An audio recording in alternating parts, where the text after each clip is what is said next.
Emergence ಅಂದರೆ ಬೆಳೀತಾ ಹೋಗೋದು, ಎಮರ್ಜ್ ಆಗೋದು. ಇಂಟರಾಕ್ಟ್ ಅಂದರೆ ಒಂದು ಲಿವಿಂಗ್ ಆರ್ಗ್ಯಾನಿಸಮ್ಮು ಆ ಸರೌಂಡಿಂಗಲ್ಲಿ ಯಾವ ರೀತಿ ಇಂಟರಾಕ್ಟ್ ಮಾಡುತ್ತೆ ಅನ್ನೋದಕ್ಕೆ ಇಂಟರಾಕ್ಟ್ ಅಂತ ಕರೀತಾರೆ. ಸರಿನಾ? ಈಗ ಫಸ್ಟು ಗ್ರೋತಿಂದ ಶುರು ಮಾಡೋಣ. So what is growth? All organisms will grow. ಅಂದರೆ ಎಲ್ಲ organisms will grow, living organisms will grow. ಹಾಗಾದ್ರೆ ನಾನ್ ಆರ್ಗ್ಯಾನಿಸಮ್ಸ್ ಗ್ರೋನೇ ಆಗಲ್ವಾ? ಈ ಕ್ವಶನ್ನ ಹೇಳ್ತಾ ಇದನ್ನು ಎಕ್ಸ್ಪ್ಲೈನ್ ಮಾಡ್ತಾ ಹೇಳ್ತೀನಿ. ಸೊ ಇಲ್ಲೇನು ಕೊಟ್ಟಿದ್ದಾರೆ? All living organisms grow. Increase in mass and increase in number of individuals are twin characteristics of growth. ಈ ಸೆಂಟೆನ್ಸು NCERTಯಲ್ಲಿ ಇರೋವಂಥ line. It is very very very important. ನನಗೆ ನೆನಪಿರೋ ಹಾಗೆ ಇದು ನೀಟಲ್ಲಿ ಒಂದು ಸ್ಟೇಟ್ಮೆಂಟ್ ಕ್ವಶನ್ ಆಗಿ ಬಂದಿದೆ. PYQs ಪ್ರೀವಿಯಸ್ ಇಯರ್ ಕ್ವಶನ್ಸಲ್ಲಿ ಇದೆ, ದಯವಿಟ್ಟು ಗಮನ ಇಟ್ಟು ನೋಡಿ. Increase in mass and increase in number of individuals are the twin characteristics of growth. So ಇಲ್ಲಿ ಗ್ರೋತ್ನ ಹೆಂಗೆ ಡಿಫೈನ್ ಮಾಡಿದ್ದಾರೆ ಅಂದರೆ, ಇನ್ಕ್ರೀಸ್ ಇನ್ ದಿ ಮಾಸ್. ಈಗ ಉದಾಹರಣೆಗೆ ನಾನು ಸಣ್ಣವನಿದ್ದಾಗ ಇಷ್ಟಿದ್ವಿ, ಈಗ ದೊಡ್ಡವರಾದಾಗ ಇಷ್ಟಿದ್ವಿ.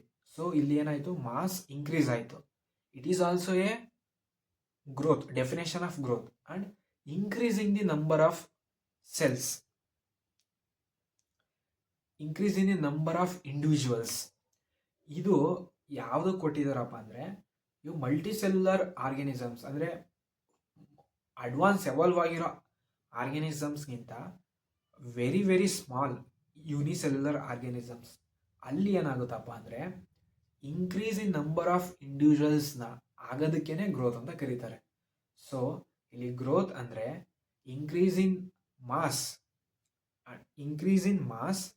And increase in number of individuals are twin characteristics of growth. Okay, a multicellular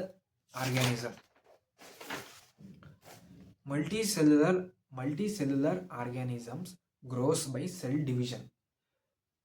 so ಹಿಂಗೆ ಅಂದರೆ, ಈಗ ಮಲ್ಟಿಸೆಲ್ಯುಲರ್ ಆರ್ಗ್ಯಾನಿಸಮ್ ಇದೆ.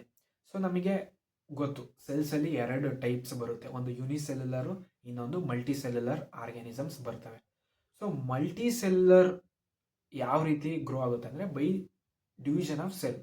So it is also grow. So cell division ಆಗಬೇಕಂದ್ರೆ ಏನು? ಒಂದು ಸೆಲ್ ಇರುತ್ತೆ, ಆ ಸೆಲ್ ಇನ್ನೊಂದನ್ನು ರಿಪ್ರೊಡ್ಯೂಸ್ ಮಾಡುತ್ತೆ. So it is also increasing the number of individuals from its perspective. So that is why it is called growth in cell division. In plants, this growth by cell division occurs continuously throughout their lifespan. In animals, this growth is seen only up to a certain age. So ಇಲ್ಲಿ ಏನಪ್ಪ ಅಂದರೆ,